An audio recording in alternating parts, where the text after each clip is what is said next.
Good afternoon, everyone, and thank you for joining us on our first NLA virtual meetup with a focus on how to survive the tech burnout. My name is Benjamin O'Connor, and I'm a director at NLA. We're very conscious that after a year of lockdown, it's been difficult to meet and network. And while we look forward to the summer when we will start to have some physical networking events, we're very happy to be able to offer some virtual interactive sessions as a bit of a warm-up. Today, we're very lucky to be joined by Laura Willis, who's co-founder of Shine Offline, who will be leading the session and will share really insightful and practical tips to support all of us in our relationship with technology. Laura did actually lead a webinar with us last year, and I personally took a huge amount away from it. A couple of the tips she shared have really been transformative for me and the way I work, not just from a mental health perspective, but also for productivity and my relationship to work. We're in very unusual times in which our offices are also our homes, our gyms, and for a lot of people recently, schools for our children. So hopefully today you'll be able to make some shifts and think about how we can all improve our work-life balance. We really want all of you to contribute to the discussion and share your experiences. So we'll be dividing the group into smaller groups and breakout sessions so we can facilitate that chat. And overall, we should finish in about an hour and a half, an hour and 20 minutes or so. I'm now going to hand over to Laura, who'll start with an overview and will lead us with some questions that we discuss in the breakout rooms, which will be led by myself, Laura, and my colleague Emma from the NLA. Laura, over to you. So, hi everyone. Great to be here. Yeah, I'm Laura Willis. I'm the co-founder of Shine Offline, and we're going to run this session today. It's an hour and a half. I'm a digital wellbeing and management expert. We've been running learning programs for businesses for just over 5 years now at Shine Offline, and we've been very busy since the coronavirus because our relationships to our devices has changed and our reliance on technology has changed a lot. So today, I'm going to be talking about all of this, and as Ben has explained, we're going to be breaking off at certain points to discuss what I have shared. But I just want to set the scene to start off with you all to say that digital is amazing, and I'm not a digital detox expert who comes into rooms and invites people to chuck their phones and laptops down the toilet and join me in the forest. This is about reframing our relationship with technology. It's about using it with purpose and intent, and about making sure that the role it plays in our lives is a positive one. So digital well-being, what is that? Well, I like to draw an analogy to our relationship to food. We all need to eat to survive, and if we eat well, we'll thrive. But if we eat too many Dunkin' Donuts and KFCs, we're not going to be our best selves physically or mentally. And we've got to be connected these days in order to survive. To do your job in particular, you've got to be connected. So it's about striving to have a healthy, sustainable relationship with this technology. I want to share Google's definition of digital well-being because I actually really like it. Crafting and maintaining a healthy relationship with technology that serves us and moves us towards our goals rather than distracting us, interrupting us, or getting in the way. So that's the whole point here, to use this stuff. I'm somebody who used to have very poor digital well-being. I was incredibly tech stressed, and I had a very low point in my life and a journey I went on to improve things, on which I discovered that the role my phone and my laptop was playing in my life was causing all my stress. That really inspired us to launch the business. So I'm sure this is something that resonates with people, and it's all about trying to be our best selves and use this technology. And there are 3 areas that we're going to talk about today. The first one is our performance at work, our ability to focus our minds, think clearly and innovate, and the way that digital could possibly get in the way. Secondly is our ability to recharge, to manage our stress and overwhelm, but also maintain some sort of work-life balance. And thirdly, collaboration. And this is more important these days than it was, say, 12 months ago because of COVID. We're not together, so we're relying on technology more than ever to work with each other and to really develop those strong relationships. So I'm going to start off with performance, and I'm going to talk for about 7 minutes, talk you through some of the issues and some of the things that we could do to get balance back if we feel that our digital technology is getting in the way of us doing our best work. And then we're going to break off into our breakout rooms. So technology is central to our jobs, you know, email, instant messenger, WhatsApp, Teams, Skype for Business, Zoom, it's everywhere, LinkedIn. And we've got to be connected, and our businesses need us to be connected to do our jobs. And it's brilliant. The way we work these days is pretty phenomenal. But there's a flip side to that. When we ask, 90% of people say their distractions from their digital is impacting their ability to do their best work. Does that resonate with you? Do you get a sense that maybe, yeah, your mind isn't as focused and you aren't as present on your work as you could be? 75% of people say they're overloaded by their work technology. And when we dig a bit deeper into that, 96% of people work with their phone on their desk and 94% work with their inbox open.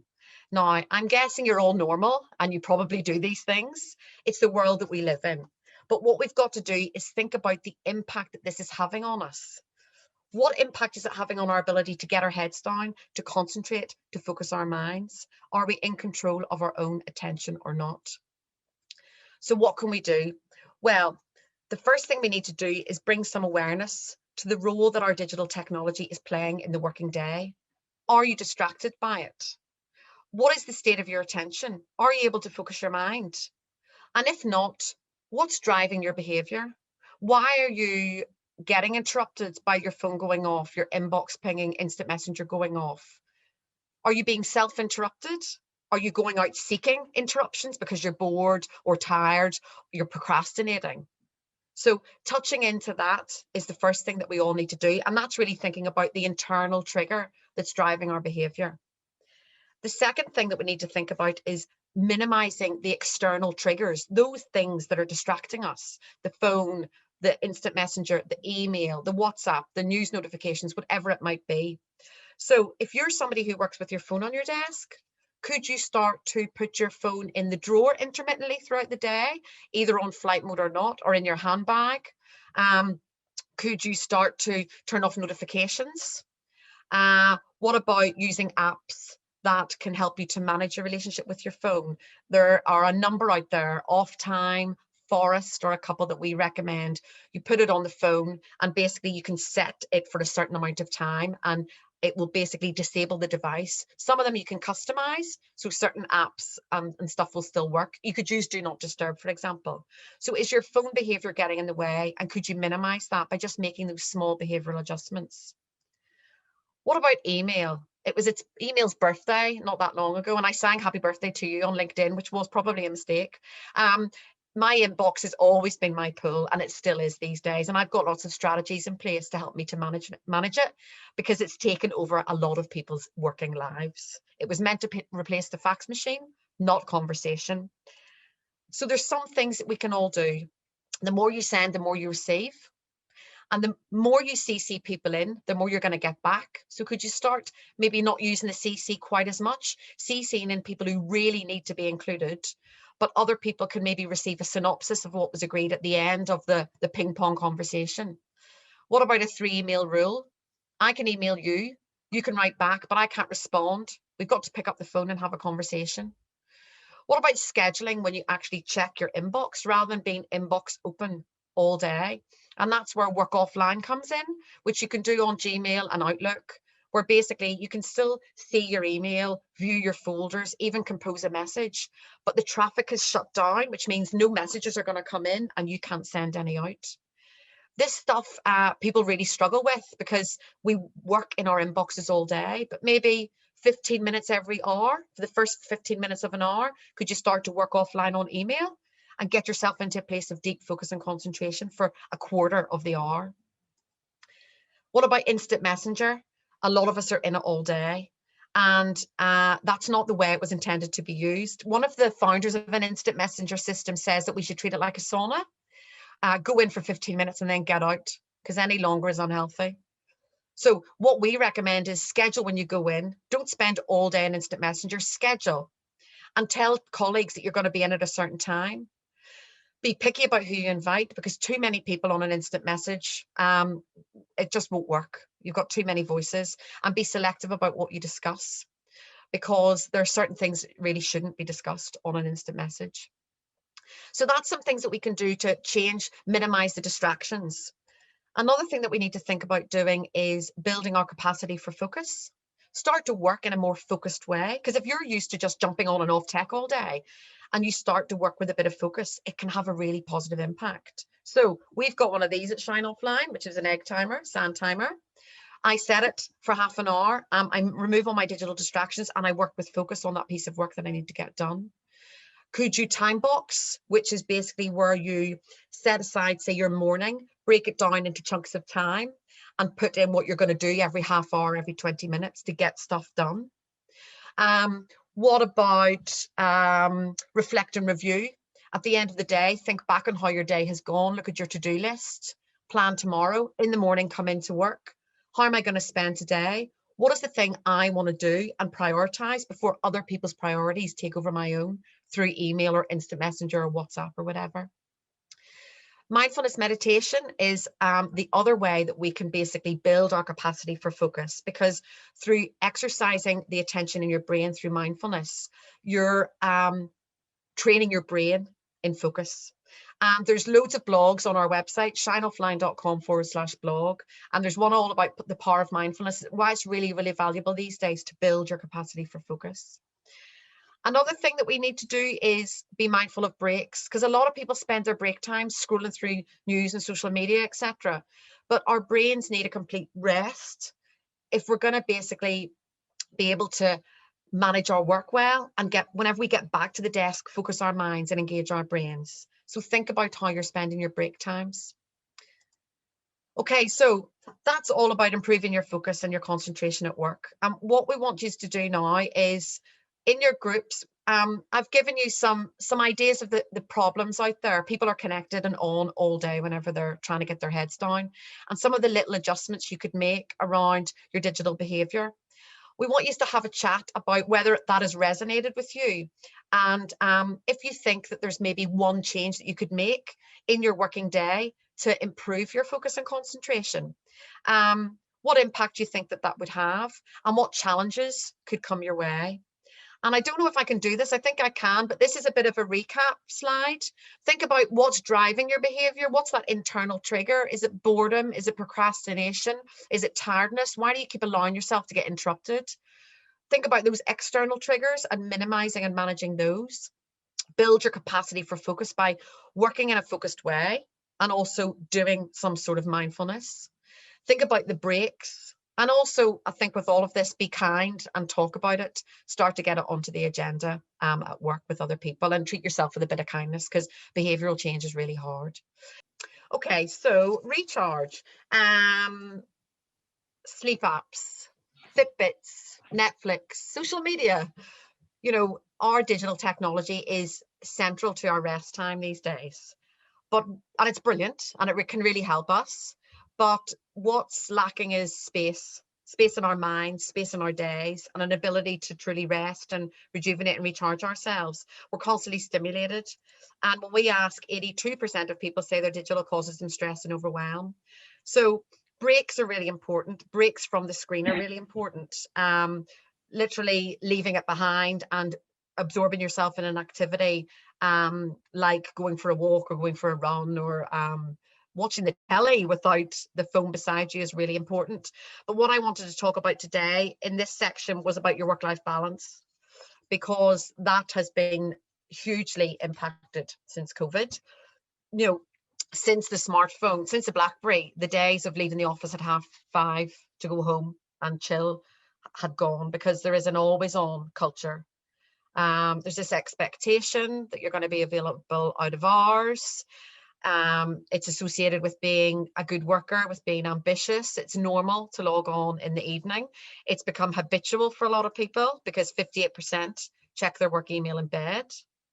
And there's a lot of guilt that people feel whenever they're working remotely, because you're not physically present. So there's a sense that you need to be digitally present and responsive at all times.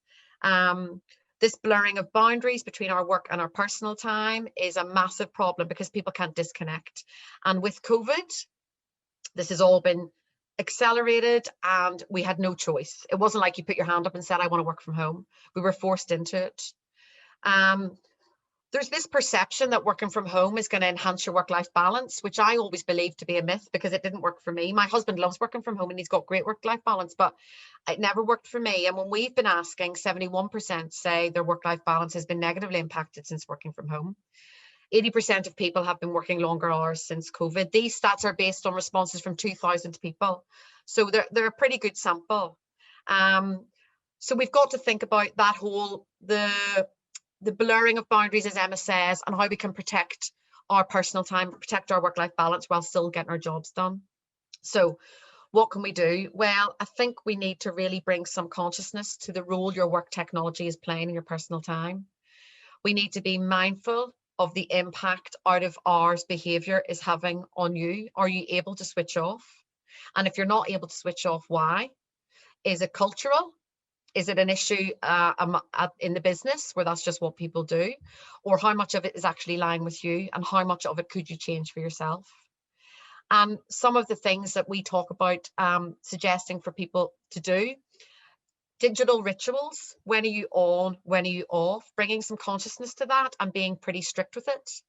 So in the morning, you take the work technology out of the cupboard and you open it up and you go on.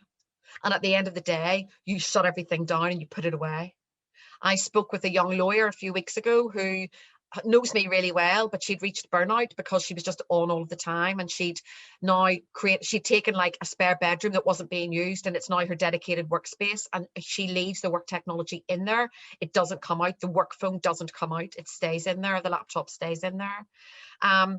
Having that physical barrier between yourself and the technology, I think's really good. It's what I do whenever I've got my work tech at home.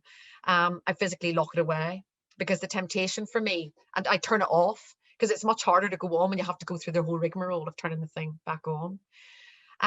Some of you may know this story of the global bank that we worked with. There was a guy we worked with who was on his phones all the time and he couldn't help himself. So we told him to put his phones in a box.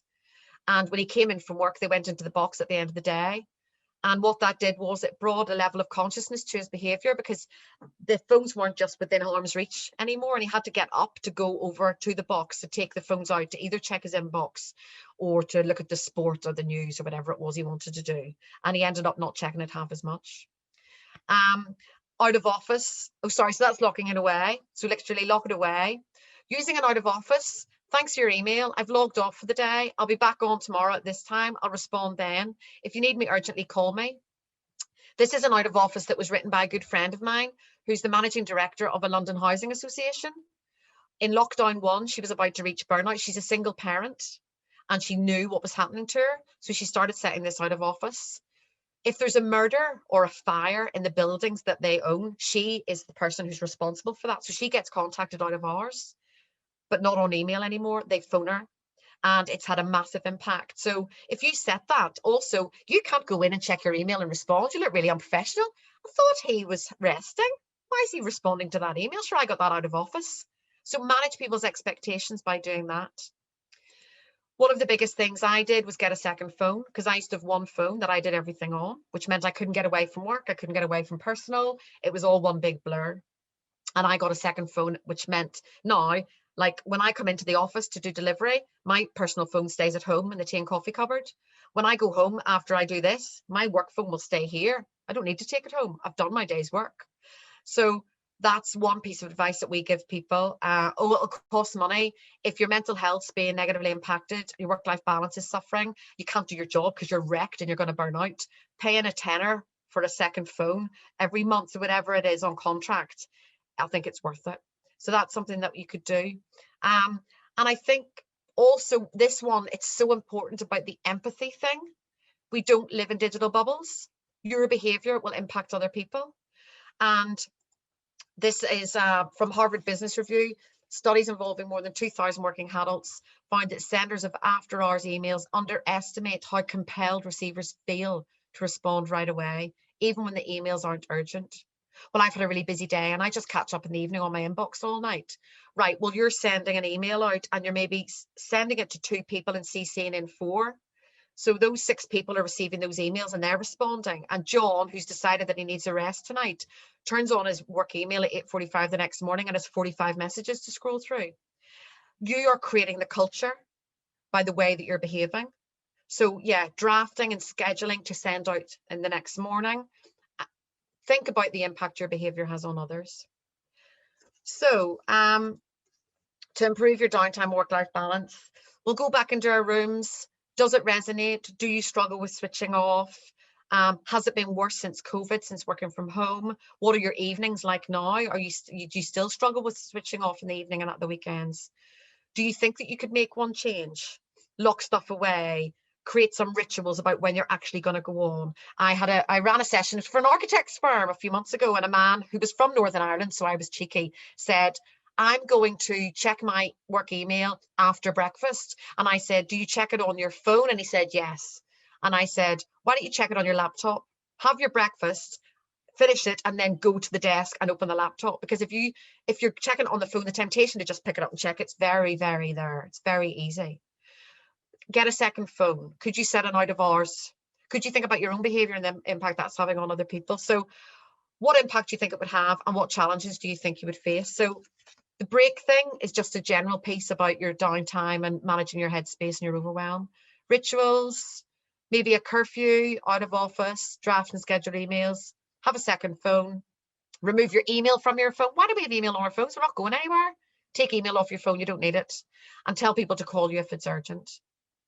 Oh, actually, one thing I did want to say was somebody said there about not thinking about the fact that they're just sending out the emails to get their own work done and how that's making other people feel. Cal Newport, in his new book, A World Without Email, talks about the way that we work as humans, as tribes, the way the brain works. If you know there's stuff that people want to tell you, your brain can't cope with that, which is why we're pulled to the inbox all the time, which is obviously really strong in the evening. If you know people have sent you emails from work, it's a tribal thing. You feel you're connected to those people and you want to do good stuff. He explains it better than me in the book, but anyway.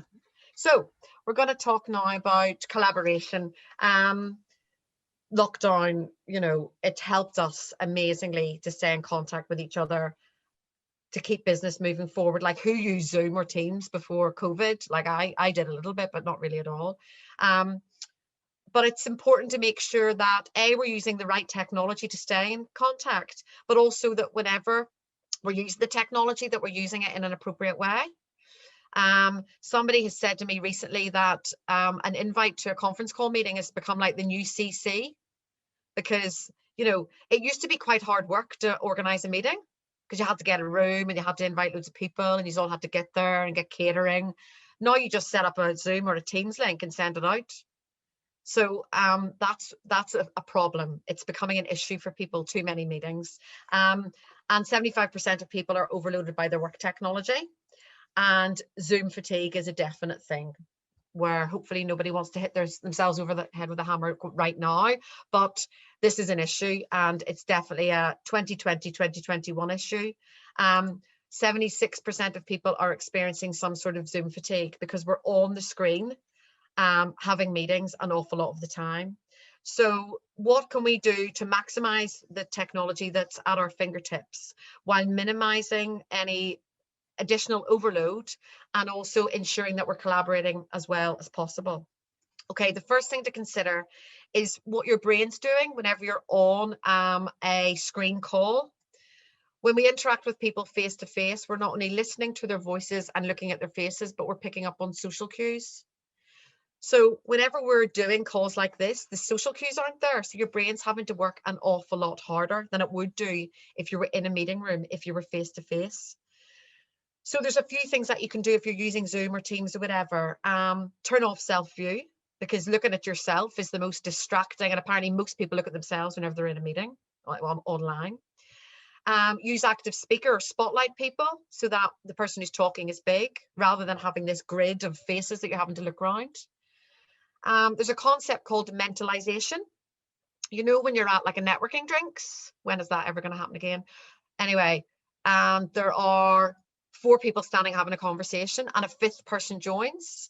Naturally, the group will break off into 2, because the concept of mentalization means that more than 4 people can't have a meaningful conversation about one topic. So if you're on a call and there's 8 of you in the team, the quality of that call is psychologically going to be impacted. So it's about thinking about the number of people that are on the call and being conscious of making sure that people feel that they can contribute, etc., and whether smaller meetings should be set up instead. There's an issue with too many meetings. and back-to-back meetings. This seems to have improved for quite a lot of organizations out there, but at the start of COVID, it was a nightmare where people had like 5 minutes in between each meeting and they were having like 7 meetings a day or something. We need to have shorter meetings. Like in Google, there is a thing called speedy meetings. So it's 25 or 50-minute meetings. We need to have less meetings, like Emma was saying there, picking up the phone. We need to think about having less people on the meetings because of that whole mentalization thing. And we also need to be very mindful of not attending meetings just because we've been invited. You know, we're not present. We want to keep getting on. We keep getting invited to meetings. So we keep saying yes, but we just sit there and it's not the best use of our time. So having the courage to speak out and say, can someone send me the minutes or the action notes from that meeting? Apparently this is what people do during conference calls. When I ask, I know you all are totally 100% with me now. Nobody is distracted. I can see that in your eyes. But when I ask, I've asked over 2,000 people, are you digitally distracted at the moment during a session that I'm running? And 80% of people say yes. I try not to take it personally. If we're going to use this technology, it's not as good as being face-to-face. And we can get distracted very easily because a lot of us, most of us, are continuously, partially attentive. Part of our brains is always on our phone, our inbox, it's there in front of us. We can't engage fully in what we're doing or the person we're talking to because a little part of our brain is on the other tech. So let's get it out of the way and immerse ourselves in that exchange with that person. Get as much out of the call as possible, minimize the distractions and be as present as you can. And that's where picking up the phone is brilliant. So here, I think the increase in instant messenger chat, the increase in email traffic since working from home has been a problem. People are digitally overloaded. Rather than ping-ponging emails backwards and forwards, pick up the phone and have a 5-minute conversation. That would have been maybe 12 emails that you would have spent 3 hours looking at over a 3-hour period of time. You can go outside, you can stretch your legs, you can get some fresh air. You won't be digitally distracted because you'll be on your phone. So it's about thinking about the way that we're communicating as well and the quality of that communication. And if you like having a chat on the phone, then encourage other people to do that.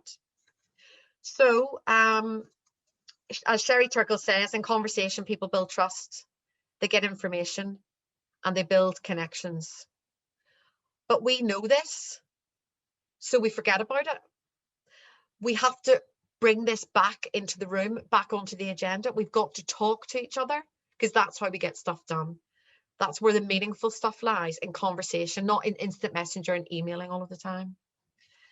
Okay, so to minimize Zoom fatigue and maximize collaboration, are you suffering from Zoom fatigue? Is there any little change that you think you could make? What impact could it have? What challenges might you come up against trying to make some of these adjustments? So using active speaker view, hiding self-image, limiting the number of people who are on meetings, only attend or invite if the person's really needed. Have shorter meetings that start and end on time. I had a woman the other month who said to me at the end of a session, what do I do if I'm in an online meeting and I don't have another one to go to in my diary and people can see that, but the meeting runs over? And I was like, well, are you a professional meeting attender? You have a job to do. So let's start and end on time. Let's be present. Let's get out and walk and have meetings on the move to get some fresh air, some exercise, etc., and be truly present. And let's be clear about the use of communications channels. I just want to touch upon this very quickly.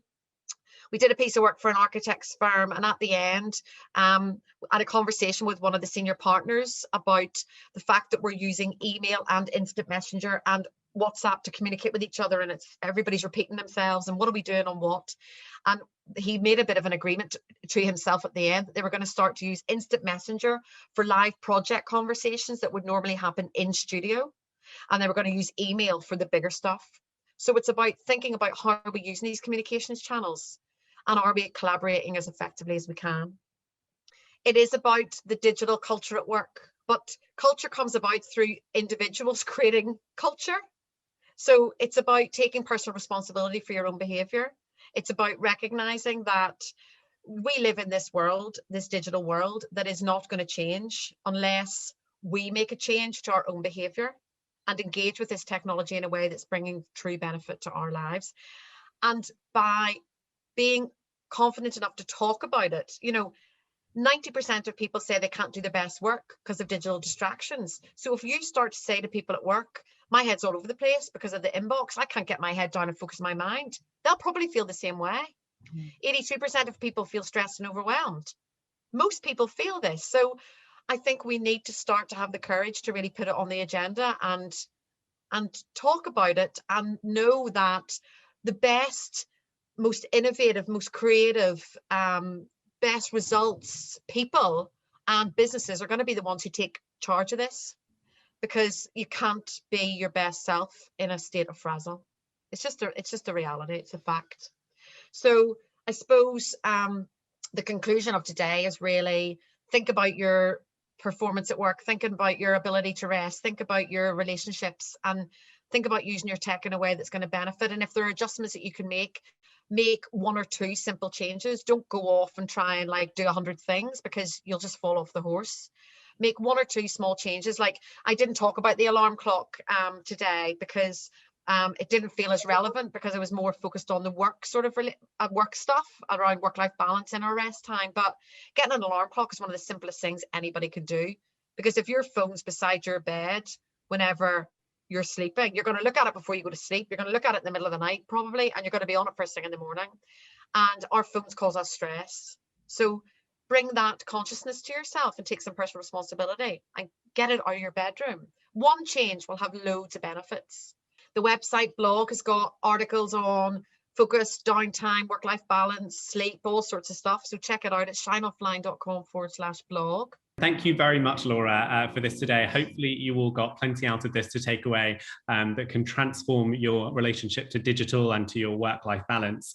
And yes, obviously feel free to get in touch with Laura. Laura, do you want to give out your details again? So I'm Laura at shineoffline.com, and the website blog is shineoffline.com/blog. Great, thanks, Laura. And then it's just for me to say we do have a couple more of these sessions. Our next session is on Thursday, the 20th of May, with Tamara Russell, who's going to be presenting tips for working green, looking through the triple lens of neuroscience, martial arts, and psychology. So that'll be an interesting one to see how those all come together. And obviously, we've got a full program. If you look on the NLA events website, we will be able to hopefully see each other again at another event soon.